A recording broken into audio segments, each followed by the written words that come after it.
You learn to gain control of your emotions by making friends with your emotions. It may seem paradoxical, but you can't learn to be in control of your emotions by stuffing them down or disconnecting them or ignoring them or wishing that you weren't feeling them. That doesn't make them go away, and it doesn't give you the ability to control them. The information that emotion provides you is super valuable in life. It's designed at the core of who we are to inform us about our environment and our relationship to our environment. And there's wisdom there that helps lead us through the various challenges that we face in life. And so the way to learn to control your emotions is to learn to be curious about your emotions and to be curious what they're telling you about your experience of life in a given situation and what it is that they're moving you towards. And if you struggle with that, making sense of your emotions, it's helpful to find somebody who is really good at that.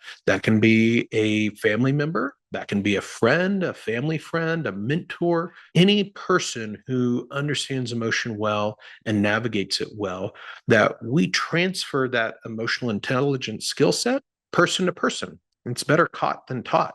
And so, how to get better at it? Find you a mentor who's really good at it and allow them to help you learn from them how to recognize, interpret, and use your emotions to guide you in life.